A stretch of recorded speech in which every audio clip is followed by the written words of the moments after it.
last we spoke in an interview format, we were in New York. It was the WNBA Finals, which what an incredible season you had with the Minnesota Lynx, and it goes all the way to Game 5, and you guys fall short. In that, it was a close, tough Game 5, and you fall short to the Liberty. You know, now that you've had some time, how much do you allow yourself to rewatch any of the games of that series? Do you maybe just say, hey, I'm over it? Or are you holding on to that? Are you one of them people that's like, yo, I'm fueled by this? Um, I think at first you're devastated, you're heartbroken. Like I think that's the biggest thing for me is like being heartbroken. Um, because it was just such a special group, and obviously we had amazing free agents come in into an already pretty good situation. We made the playoffs, things like that. And we were just like, we could just get a couple more pieces. Like maybe we can really do something special. And it turned out to be amazing. And every day I went to work last year with the Lynx, it was like so much joy from Mhm. top to bottom. And that was the hardest part about it because we got to the last game of the entire season and to fall short, it was devastating, Mhm. and it's emotional because you know that it will never be that same group of people in a locker room.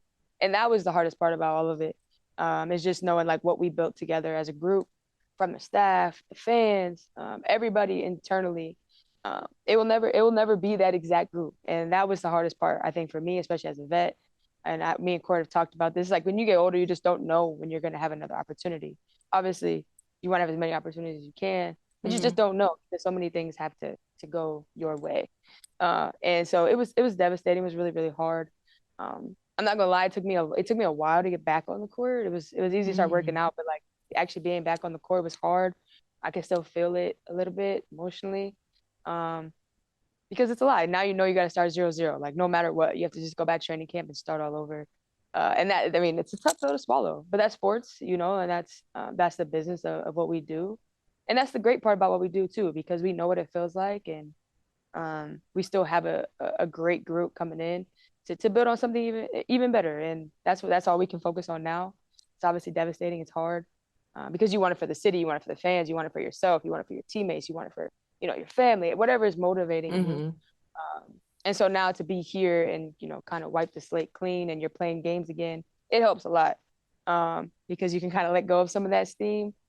So yeah, there is a little bit of motivation in that, Mhm. uh, and just trying to be the best version of yourself. So that by the time the WNBA season starts, you're ready to go and hopefully have another opportunity to go compete for something special. Mhm. The other side of that whole conversation too is you got that far. That is a tremendous accomplishment in a year where there were many individual and team collective accolades. Like for you, you were an all-star again, your fourth time being an all-star, but it was your first time since 2019. So, as you kind of take the lessons that came from last season, but you roll it forward, what is it that has helped you get back to that status? And then how do you keep it moving forward into next season and beyond? Yeah. I think it's just about knowing yourself, being real with yourself.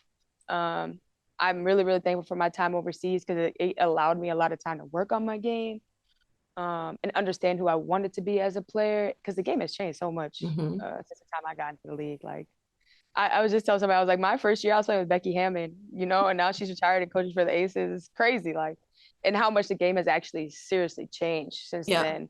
Um, and so now I think, when you're young, you're trying to prove everybody wrong. Like, I am this player, I am this all-star, I am this, I am that, blah, blah, blah, blah. And you have so many things that go on, whether you make the playoffs, you're on a good team, you're on a great team, blah, blah, blah. There's so many critics and there's social media. Everybody always has something to say, uh, good or bad, and I'm Hmm. saying we need social media, but also like I think it was what really helped me was controlling what I have inside of myself, inside of my mind. And that changed everything because it was about proving myself right. And once I did that, it didn't matter, the ebbs and there was never anything too high or too low. It was like I Hmm. was just right here. And so I mean, 2020 the bubble was hard. Leaving Vegas was hard. Finding my way in Mini was hard. And so I think especially this past year I kind of just let it all go and Hmm. just remembered like and I found refound my joy like with it. Mm. because you're constantly trying to be better than you were, better than you were, better than you were. But I think if we can just, green, like water that grass where it already is, Mm-hmm. instead of trying to go look for a greener version. Mm-hmm. Um, that's where I really found my peace with everything, and just finding my way and really finding joy in being myself on the court and Mm-hmm. enjoying it and having fun, win, lose, or draw. I'm just going and competing, and having fun. And that turned out to be one of my best seasons as a Mm-hmm. pro at 32. And people are always asking me, why now? And it's just like, because I just know myself better than ever. I'm Mm-hmm. content with myself. I know how to prepare myself. Um, and I enjoy that process. Like my biggest thing when I first came in as a 21-year-old kid was like, I just never want to lose my passion and joy for the game, because I genuinely love basketball. I love Mm-hmm. the game. And I could like happily say, like 32 going on 33 this year, like I still have that same joy and passion. And also playing at a high level. Mm-hmm. So that was really the main thing. It was like about proving myself right, Mm-hmm. and just going out and enjoying the process, being around people who feel like I could be myself with. Minnie has been amazing. Because it's hard changing teams. It's hard Yeah. leaving a good situation for another good situation. And it was tough. It was hard Yeah. leaving Vegas, especially being part of like the first couple teams, like the inaugural seasons and stuff like that. It was hard for me because I was like basically with the same organization for 7 years. And so between San Antonio and Vegas, and then having to leave, it wasn't easy. And at Yeah. that time, you're in your 20s and you're an all-star and this and this, and you kind of have to humble yourself, to be honest. Yeah. And so I think that once I was able to do that and find my way and prove myself right for as a pro athlete, like everything kind of fell into place, and you Yeah. kind of had to fall on your butt sometimes. You get knocked to the ground sometimes, Yep. um, because that's where you see what you're made of. And um, yeah, so I've been really fortunate for my support system, and just like keep like having that love for the game, and that's who you see today. That is exactly who I see. I Yeah. actually, I actually made note of the joy and spirit that you have. You are contagious, Kayla. Like and your teammates say that about you. I'm just speaking with you right now. Your teammates say that about you. Like you can feel it, your energy in practice or in a shoot around, how you even engage with others. It really sounds like it's been a personal and a mental journey on top of the physical game elevating, but also just like you said, proving yourself right. And there's also the aspect too of like fit and timing. As you've moved to different teams, you happen to catch this Lynx team in Minnesota at the right time. And there's also this blossoming superstar in Napheesa Collier. And, she comes off of a MVP runner-up season, defensive player of the year, obviously started Unrivaled, one of the founders with Stewie. Um, Even though she's already here, is there a sense that like, what's next in her evolution? Is there another breakout possible for Fee right now? I think we're gonna see a lot more ISO fee. Apparently, that's gonna be her thing now. No, I mean, I've been very fortunate to watch fees blooming into who you see now.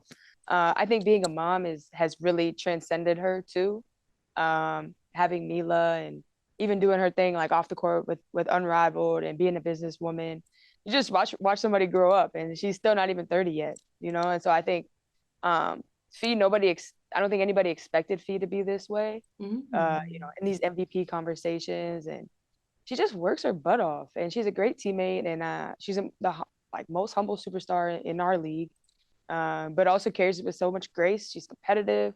She's a great teammate, and so I think that when you have a superstar like that, who then you also have like a leader in Cheryl who holds us all the same accountability. Mhm. It makes it easy, for people like Courtney to come in, for Land to come in, for T to come in, because now we're all looking at Fee, and this is the MVP runner up, and if Cheryl's going to hold her accountable, then we're definitely all going to be held accountable.